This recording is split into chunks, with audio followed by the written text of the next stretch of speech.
오늘 우리가 읽으실 말씀 열왕기상 13장 4절부터 5절까지 말씀을 우리가 한 목소리로 읽겠습니다. 여로보암 왕이 하나님의 사람이 베델에 있는 제단을 향하여 외쳐 말함을 들을 때에 제단에서 손을 펴며 그를 잡으라 하더라. 그를 향하여 편 손이 말라 다시 거두지 못하며 함께 읽겠습니다. 하나님의 사람이 여호와의 말씀으로 보인 징조대로 제단이 갈라지며 재가 제단에서 쏟아진지라. 아멘. 저는 최근에 이스라엘에서 일어나고 있는 메시아닉 주 운동에 관심을 가지고 지켜보고 있습니다. 메시아닉 주라는 것은요, 이스라엘 사람이지만은 유대교가 아니라 예수님을 믿는 사람들을 가리킵니다. 그 안에는 참 다양한 신앙의 색깔이 있고요, 신학적인 문제를 가진 사람이 없는 것은 아닙니다. 하지만 대부분은 건전한 신앙을 가진 사람들인 것으로 여겨집니다. 메시아닉 주로서 신학교 교수인 셋 포스텔이라는 사람의 학자의 간증을 제가 들어보았어요. 이 사람은 미국 뉴저지에서 유태인 부모 아래 태어났습니다. 자신 아직 청소년이었을 때에 먼저 어머니가 영적으로 갈급해서 구약 성경을 읽기 시작했다고 합니다. 그러던 어느 날 어머니는 남편에게 나는 이제 예수님을 믿게 되었다라고 선언을 하게 되었대요. 그 말을 듣고 아버지는 눈물을 흘리며 울었다고 합니다. 우리는 유태인인데 당신은 어떻게 예수님을 믿을 수 있느냐라고 아내에게 말을 했대요. 자, 어머니는 성경에서 예수님을 구원자 메시아라고 가르치는 것을 내가 읽었다라고 대답을 했대요. 아버지는 성경 어디에 그렇게 적혀 있더냐라고 물었답니다. 자, 어머니는 그러면 한번 들어보라고 하면서 성경을 펴서 읽었답니다. 그가 찔림은 우리의 허물 때문이요 그가 상함은 우리의 죄악 때문이라. 그가 징계를 받음으로 우리는 평화를 누리고 그가 채찍에 맞음으로 우리는 나음을 받았도다. 우리는 다 양 같아서 그릇 행하여 각기 제 길로 갔거늘 여호와께서는 우리 모두의 죄악을 그에게 담당시키셨도다. 그가 곤욕을 당하여 괴로울 때에도 그의 입을 열지 아니하였으며 마치 도수장으로 끌려가는 어린 양과 털 깎는 자 앞에서 잠잠한 양같이 그의 입을 열지 아니하였도다. 자, 이 성경 구절을 들으면서 아버지는 펄쩍 뛰었다고 해요. 이것은 예수님에 대한 이야기이지만은 신약 성경이지 않느냐. 신약 성경에서 예수님을 구원자 메시아로 이방인들이 가르치는 줄을 누가 모르느냐라고 아내에게 다그쳤대요. 자, 어머니는 이 내용은 우리 유대인들이 읽는 구약 성경이지 신약 성경이 아니다라고 설명을 했답니다. 그리고는 남편에게 자기가 읽고 있던 구약 성경 이사야 53장을 척 펼쳐서 보여주었다고 해요. 이것을 보고 아버지도 믿었답니다. 당장은 믿지 않았지만은 한 몇 달 걸려서 그 마음을 돌이키고 믿었고요. 셋 포스텔 교수도 청소년 때의 부모의 권유로 결국 예수님을 믿게 되었다고 합니다. 자, 이 과정은 이사야 선지자가 예언했던 내용이 700년 후에 예수님을 통해서 정확하게 이루어진 것을 보고서 참된 신앙을 얻게 된 케이스였어요. 지금도 유대인들 가운데는 이사야 선지자가 예수님에 대하여 기록한 것을 읽고 기독교인이 되는 사례가 많다고 합니다. 자, 이사야 선지자의 글은요, 유대교를 믿는 이스라엘 사람들에게 많은 도전을 던져주고 있습니다. 어느 누구를 막론하고 이사야 53장을 읽게 되면요, 이 내용이 예수님에 대한 예언이구나 라는 이 강력한 인상을 받게 되기 때문입니다. 메시아닉 주들은 이런 구약의 선지자들의 예언을 제시하면서 강력하게 주님의 복음을 자기 민족에게, 이스라엘 사람들에게 지금도 전하고 있습니다. 자, 이사야 선지자 외에 구약의 선지자들이 많이 있잖아요. 우리의 기억에 남는 사람들이 꽤나 있습니다. 그중에 모세, 또 사무엘, 엘리야, 다니엘, 이런 사람들은 굉장히 유명한 구약의 선지자들입니다. 또 구약 성경에는 이렇게 널리 알려진 선지자들도 있지만은 또 나훔, 학개, 미가, 오바댜 같은 조금 생소한 그런 선지자들도 있습니다. 그리고 그 외에 이름이 기록되어지지 않는, 알려지지 않은 수많은 선지자들이 구약 성경에 보면 하나님의 말씀을 전하며 활동을 했다라는 것을 우리가 알 수 있습니다. 자, 오늘 말씀에도 어느 무명의 선지자의 이야기가 실려 있어요. 이 사람은 지금부터 3000년 전 전혀 다른 문화권에서 우리로서는 참 상상하기 힘든 그런 능력으로 말씀을 전하며 하나님께 쓰임을 받았습니다. 하나님의 사람이었던 이 무명의 선지자를 통해서 오늘을 사는 우리가 배워야 할 점이 무엇인지를 함께 발견해보는 그런 기회를 가지기를 원합니다. 먼저 이 구약의 이 선지자, 특별히 이 무명의 선지자는 하나님의 말씀을 선포했습니다. 구약 시대에 있었던 선지자들의 말에는요, 하나님의 권위가 느껴졌습니다. 사람들은 하나님께서 이 사람들을 통하여 직접 자기들에게 말씀하고 계신다라는 것을 알았어요. 그래서 선지자를 하나님의 사람이라는 특별한 표현으로 부르기도 했던 것입니다. 열왕기상 13장을 열면 바로 이런 하나님의 사람 하나가 등장합니다. 이 무명의 선지자가 하나님의 말씀을 받았어 백성들에게 전달할 임무를 가지고 유다에서 출발해서 베델에 도착하는 장면이 나옵니다. 열왕기상 13장 1절 우리가 다 함께 한 목소리를 읽겠습니다. 보라, 그때에 하나님의 사람이 여호와의 말씀으로 말미암아 유다에서부터 베델에 이르니 마침 여로보암이 제단 곁에 서서 분향하는지라. 오늘도 역시 우리 3부 예배 성도님들은 함께 성경을 읽지 않고 조용히 듣고만 계십니다. 자, 다음에 읽겠습니다. 그러면 함께 읽으시기를 바랍니다. 자, 여기서 그때라는 이 표현이 대단히 중요합니다. 하나님의 선지자가 어떤 상황 가운데 이렇게 보내심을 받았는지가 이 말 속에 내포되어 있어요. 그때는 언제냐면 여로보암 왕이 우상 숭배를 시작했을 즈음입니다. 여로보암은 그러므로 송아지 우상을 2개 만들었죠. 그리고 자기 나라의 북쪽 경계인 단, 그리고 남쪽에 있는 유다와 경계 지역인 베델에 예루살렘 성전과 대립되는 제단을 각각 세웠습니다. 그리고는 이제는 멀리 예루살렘까지 가서 예배드릴 필요가 없으니 우리나라 안에 있는 이 단과 베델에 가서 송아지 우상 앞에서 하나님께 제사를 드려라, 그렇게 백성들에게 지시를 내렸던 것입니다. 북왕국 이스라엘이 이런 심각한 영적인 타락에 빠져가던 그 시기에 이 무명의 선지자는 하나님의 보내심을 받았던 것입니다. 하나님의 사람이 베델에 세워둔 제단에 도착했을 때에 마침 여로보암 왕은 거기서 자기가 세운 우상 앞에서 제사를 드리고 있었다라는 말입니다. 우리가 그 다음 구절 열왕기상 13장 2절 3절 말씀 함께 한 목소리로 읽겠습니다.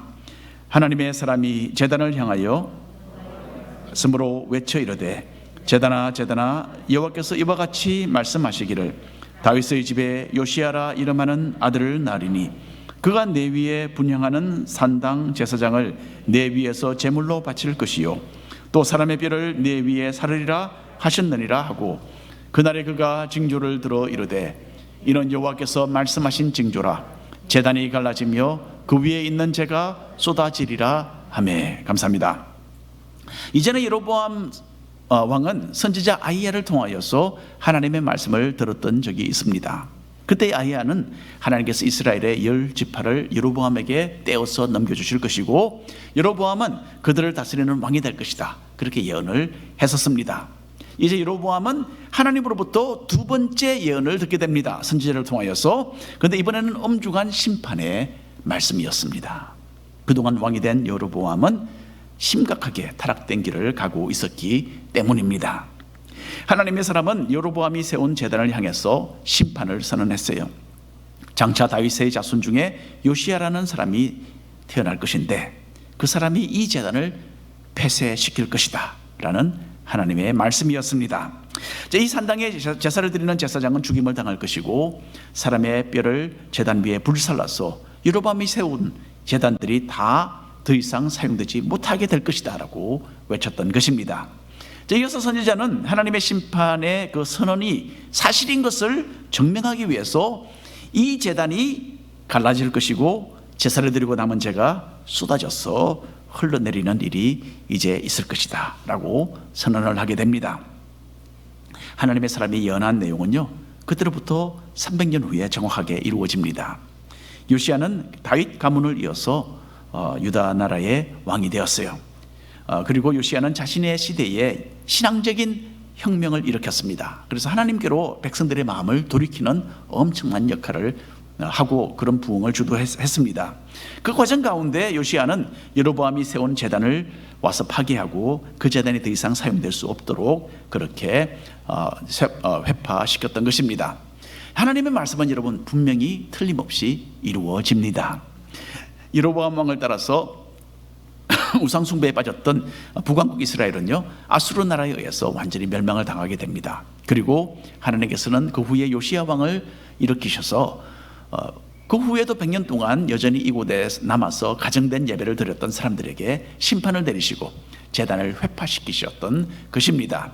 자, 하나님의 말씀을 우리는 신중하게 받아들이고 주님께서 들려주시는 이런 경고의 말씀에 귀를 기울이는 사람들이 되어야 합니다.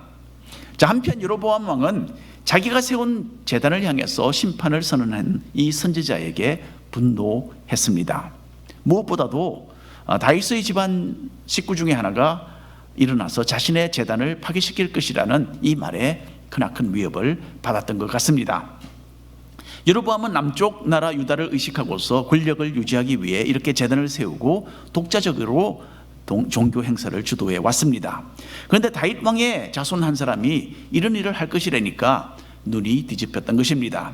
여로보암 왕은 제사를 드리다가 선지자의 말을 듣고서 분노하여서 이놈을 붙잡으라 라고 호령을 쳤습니다. 그 내용이 열왕기상 13장 4절 5절에 있습니다. 한 절씩 나눠서 읽겠습니다. 여로보암 왕이 하나님의 사람이 베델에 있는 제단을 향하여 외쳐 말함을 들을 때에 제단에서 손을 펴며 그를 잡으라 하더라. 함께 읽겠습니다. 하나님의 이 사람이 여호와의 말씀대로 보인 징조대로 제단이 갈라지며 재가 제단에서 쏟아진지라. 하나님의 말씀을 들으려 하지 않고 도리어 하나님의 사람을 체포하려고 했던 여로보암 왕의 그 펼쳐졌던 팔이 말라버리는 바로 그 자리에서 말라지는 심판의 역사가 나타났습니다. 더 이상 거두들이지 못하는 거죠. 이렇게 편채로. 그리고 조금 전에 선지자가 예언했던 대로 베델의 그 제단은 바로 그 순간에 파괴되었습니다. 저절로 갈라지고 완전히 파괴되고 말았습니다. 자, 이 모든 것은 하나님께서 여로보암이 하는 일을 기뻐하지 않으시고 이렇게 내리신 심판이라는 것을 모든 백성들에게 명백하게 증명되는 그 순간이었습니다. 자, 선지자를 통하여서 이런 하나님의 큰 능력이 나타난 것은요, 참 오랜만이었습니다. 모세와 그리고 여호수아 시대 때에 하나님께서는 엄청난 일들을 많이 하셨습니다. 그래서 바로 내일 이러이러한 시간에 너희들이 나가면 만나를 얻을 것이다. 그러면 그 다음 날에 그렇게 되었어요. 모세를 통해서 또 여호수아를 통해서 하나님은 엄청나게 큰 일들을 미리 예고하시고 그 일을 그대로 이루셨습니다. 그런데 그 후로부터 한 400-500년 동안은 이런 선포하고 곧바로 이루어지는 이런 하나님의 크나크신 역사가 성경에 기록되어 있지 않습니다. 한 400-500년간의 그 침묵을 깨고 처음으로 이렇게 또다시 하나님의 놀라운 능력의 그런 기적을 행했던 사람이 바로 이 문명의 선지자였던 것입니다. 그래서 그 당시 이 여로보암 왕 시대의 사람들은 이런 하나님의 큰 능력과 이런 것을 보는 것을 잘 쉽게 그런 여기에 대해서 좀 익숙하지 않았던 것 같아요. 자, 우리 시대도 그리 다르지 않습니다. 우리 가운데 누가 이런 큰 기적을 직접 눈으로 보았습니까? 아마 대단히 드물 것입니다. 그러니까 우리 가운데 만일 이런 일이 일어나면 얼마나 우리가 놀라겠습니까? 그리고 엄청나게 정말 큰 특별한 그런 경험이 될 것입니다. 그러니까 이런 큰 일을 목격했던 여로보암 왕과 그 백성들 당연히 엄청난 충격을 받았겠죠. 자기들 눈앞에 이런 하나님의 선지자가 말했던 그대로 바로 이루어지는 것을 보았기 때문입니다. 6절 말씀 우리가 한 목소리로 읽겠습니다. 왕이 하나님의 사람에게 말하여 이르되 청하건대 너는 나를 위하여 내 하나님 여호와께 은혜를 구하여 내 손이 다시 성하게 기도하라. 하나님의 사람이 여호와께 은혜를 구하니 왕의 손이 다시 성하도록 전과 같이 되니라. 여로보암 왕은 선지자 앞에서 이제 태도를 바꾸었죠. 진도에서 하나님의 사람을 붙잡으라고 소리치던 사람이 이제는 순한 양이 되었습니다. 그리고는 이렇게 이야기합니다. 너의 하나님께 간구해서 내 손을 고쳐주시도록 하라 라는 부탁을 합니다. 이 여로보암 왕은 바로 이 부분에서 보면 하나님에 대한 신앙이 없었다라는 것을 우리가 알게 됩니다. 자기 하나님에 대해서 부르짖은 것이 아니고 선지자에게 말하기를 너의 하나님에게 이렇게 좀 해달라고 부탁을 하라고 합니다. 그리고 하나님의 사람이 기도하니까 여로보암 왕의 손이 회복되는 기적이 또 바로 그 순간 일어나게 되었습니다. 여러분, 이런 기적은 우리 가운데 특별히 남자분들은 어떻게 이런 일이 있었을까 의심하는 것 같아요. 여러분, 하나님을 믿으십시오. 하나님은 말씀으로 이 천하 만물을 만드신 분이십니다. 이런 것 못하시는 하나님 우리가 왜 믿겠습니까? 그렇죠? 그래서 하나님의 말씀 믿으시고 이런 능력의 하나님을 또한 받아들이시기를 바랍니다. 하나님께서는요, 또 여기 보니까 은혜를 베푸시는 분이라는 것을 우리는 알 수 있습니다. 여로보암은 믿음이 없는 왕이었어요.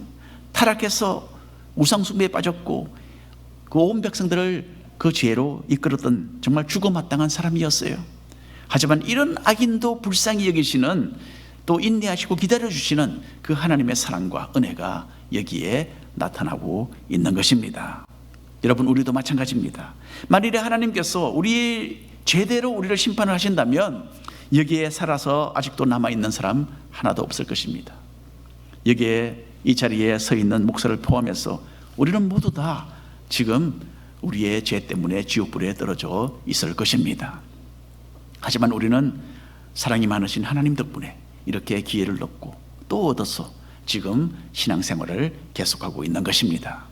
예수님의 십자가를 통한 하나님의 은혜가 얼마나 큰지를 알고 감사를 드리시고 이제는 그 말씀 순종하며 사시기 바랍니다. 자신의 손이 회복된 것을 보고서 여로보암 왕은 선지자에게 예물을 주겠다면서 함께 내 집으로 가자라고 초청을 합니다. 그 말을 듣고 선지자는 참 특이한 대답을 해요. 그 내용 우리가 한 절씩 읽어보겠습니다. 하나님의 사람이 왕께 대답하되 왕께서 왕의 집 절반을 내게 준다 할지라도 나는 왕과 함께 들어가지도 아니하고 이곳에서는 떡도 먹지 아니하고 물도 마시지 아니하리니. 읽으십시오.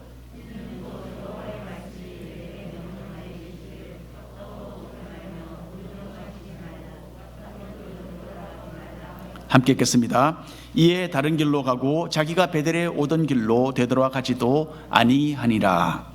여로보암은 이 선지자와 좋은 관계를 유지해서 혜택을 얻기를 원했던 것 같습니다. 능력이 있는 선지자가 자기 곁에 있으면 얼마나 힘이 되겠습니까? 다른 적군과 싸우게 되는 그런 경우에도 특별히 그렇겠죠.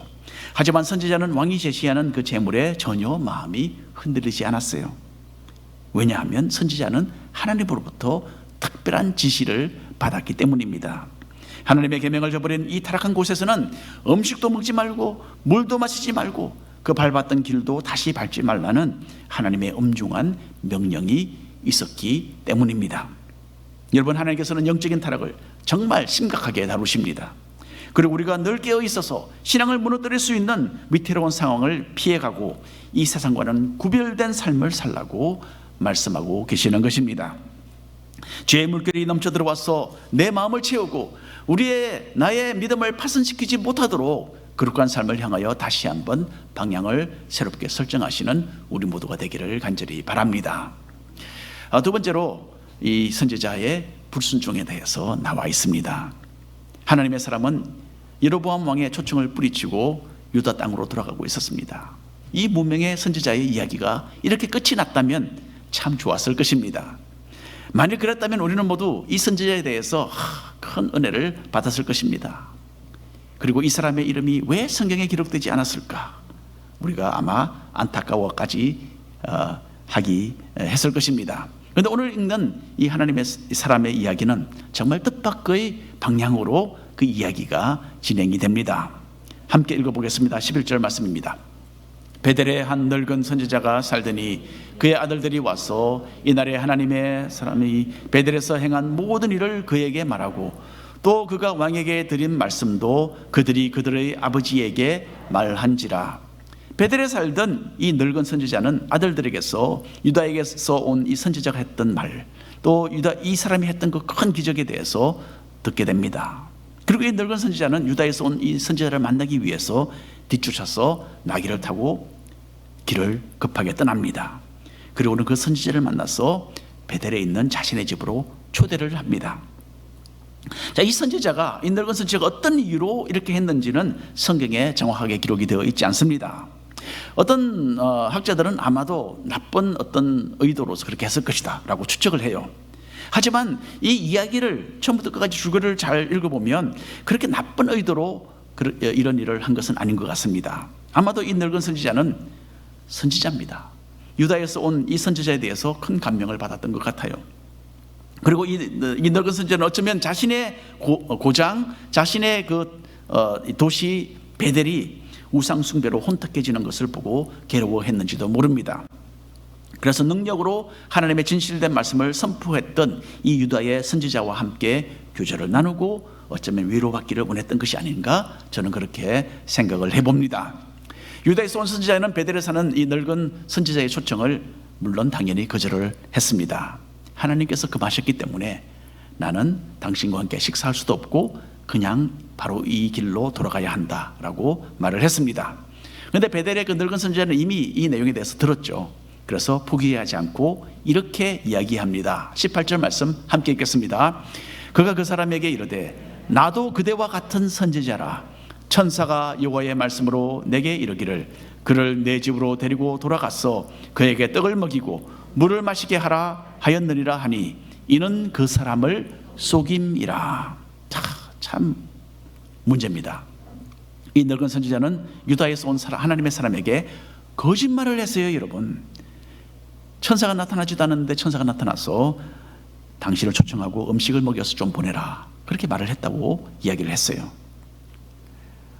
왜 이렇게 거짓말을 했을까? 여기에 대해서도 여러 가지 이 의문이 있습니다만은 이 늙은 선지자는 이렇게 거짓말을 했으라도 이 사람과 함께 교제를 나누기를 원했던 것 같아요. 여러분, 우리는 크고 작은 개인적인 뜻을 이루기 위해서 거짓말을 하고 싶은 그런 유혹을 자주 받지 않습니까? 뭐 좋은 목적이면 조금 이 거짓말해도 괜찮다, 또는 이건 큰일도 아닌데 뭐 괜찮을 거야 라고 우리는 우리의 양심을 달랩니다. 하지만 여러분, 이런 거짓말 하나님께서 결코 인정하지 않으신다는 것, 이 시간 분명하게 여러분들에게 알려드립니다. 우리는 진리의 하나님을 섬기는 사람들입니다. 우리의 생활 속에서는 이렇게 흔하게 하게 되는 거짓말 깔끔하게 정리해야 됩니다. 자, 하나님의 사람은 천사가 전한 지시라는 이 베델의 늙은 선지자의 거짓말에 그만 넘어가 버립니다. 여로보암 왕의 그 재물도 거절했던 이 사람, 그 유혹도 뿌리쳤던 사람은, 이 사람은 베델의 늙은 선지자에게 그만 속아 넘어갑니다. 베델 선지자의 집에 들어가서 음식을 먹었습니다. 아주 즐겁게 서로 교제를 나누었겠죠. 그런데 여러분, 참 놀라운 일이 그때에 발생합니다. 거짓말을 했던 그 늙은 선지자에게 정말로 이제 하나님의 말씀이 임했습니다. 읽어볼까요? 참 재미있죠, 그렇죠? 21절, 22절 말씀인데 우리가 한 절씩 나눠서 읽겠습니다. 그가 유다에서부터 온 하나님의 사람을 향하여 외쳐 이르되 여호와의 말씀에 내가 여호와의 말씀을 어기며 내 하나님 여호와께서 내게 내리신 명령을 지키지 아니하고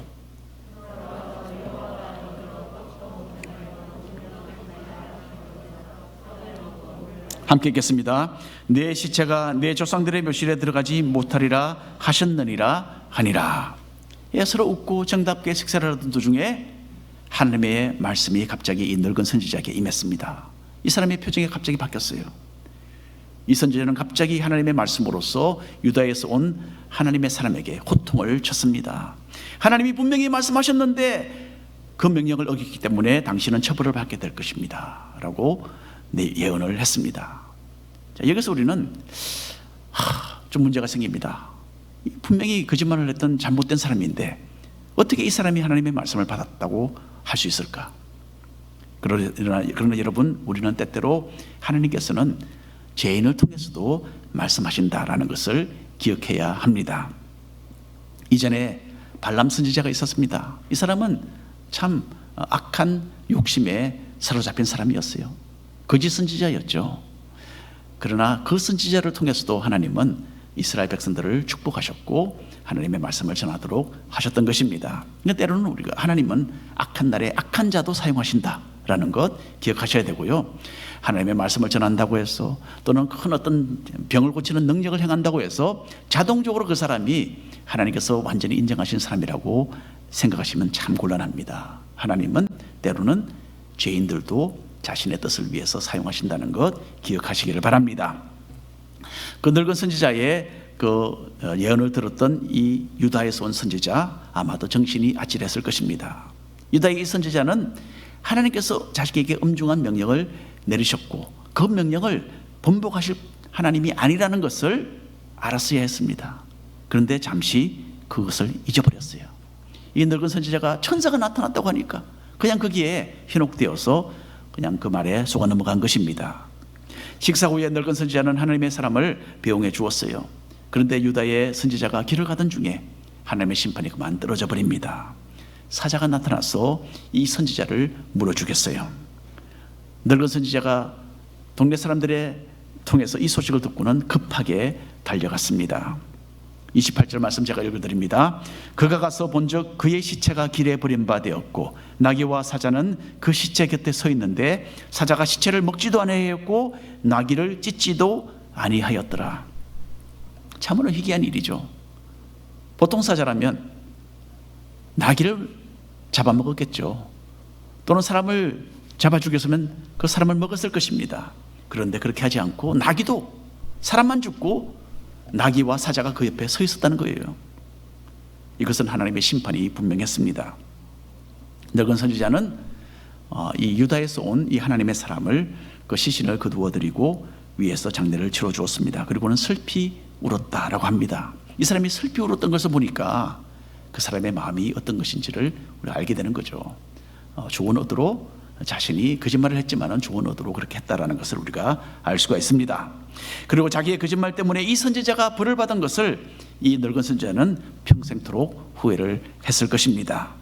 이 늙은 선지자는 하나님의 사람이 예언한 것은 분명히 이루어질 것이라면서 자기가 죽으면 이 선지자 곁에 나의 시신을 묻어달라고 아들들에게 당부를 하는 것으로 오늘 이 이야기가 끝이 납니다.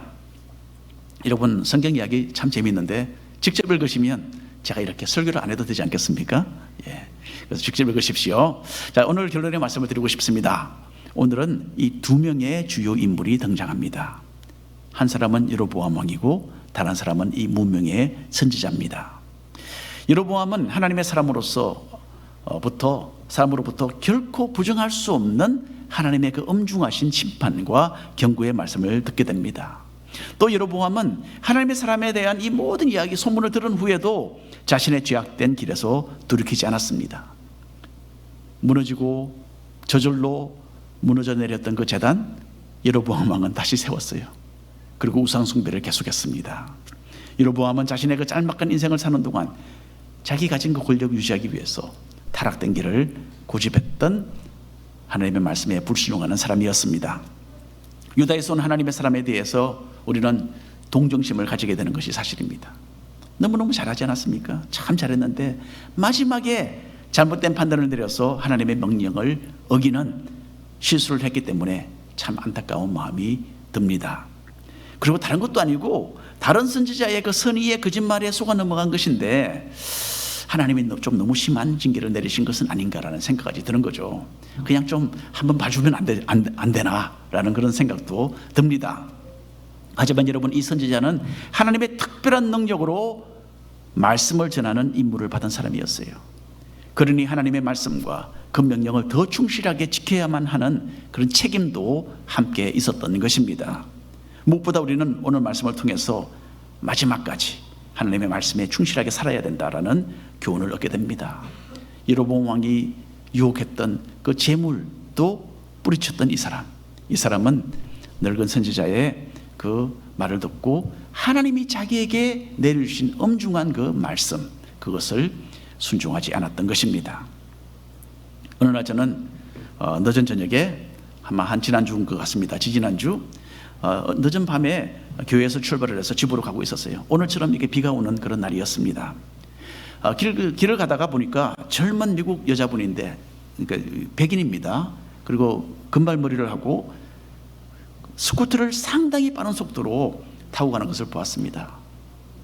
비 오는 날에 저렇게 가면 위험할 텐데 저 차보다 더 빨리 가는 거예요. 예, 막 저는 30마일로 가고 있는데 30만 2, 3마일로 가는 거예요. 아, 위험한데. 스톱 사인을 우리가 접근하고 있었는데 이 스쿠터는 멈출 기색이 없는 거예요. 보통 스톱 사인이 보이면 좀 멈추지 않습니까? 슬로다운 하는데 그냥 가는 거예요. 그런데 안쪽에서는 차가 접근하고 있습니다. 스톱 사인은 우리 쪽이고 저쪽은 그냥 지나가는 거예요. 예. 그 방향에서 오는 차는 스톱하지 않고 곧바로 직진하는 데인데 놀랍게도 이 여자분 스톱하지 않고 그 스쿠터를 타고 전속력으로 그냥 지나가더군요. 아, 이제는 사고가 나는구나 라는 이 까마득한 생각과 함께 저는 눈앞이 아찔해 왔습니다. 그런데 어떻게 그 스쿠터는 다행히도 부딪히지 않고 비켜서 지나갔어요. 전속력으로. 정말 끔찍한 사고가 날 뻔했지만은 참 다행스럽게 잘 모면했습니다. 저는 그리고 이렇게 생각했습니다. 저 여자분이 저렇게 계속 운전을 하면 멀지 않아서 분명히 큰 사고를 만날 것이다 라는 생각을 했습니다. 여러분, 우리는 정말 모두 신중하게 살아야 합니다. 하나님의 말씀을 거역하고 제 가운데 사는 것은 도로법을 무시하고 전속도로 달리는 것과 마찬가지입니다. 여로보암처럼 믿음 없이 불순종하는 삶을 산다면 분명히 크게 후회할 날이 곧 오게 될 것입니다. 그리고 유다의 선지자처럼 잘하다가 마지막에 망치는 신앙생활이 되지 말아야 합니다. 말씀을 순종하면서 이 세상과는 타협하지 말고 끝까지 믿음 잘 지키시는 하나님의 진정한 사람들이 되시기를 축원합니다. 기도하겠습니다.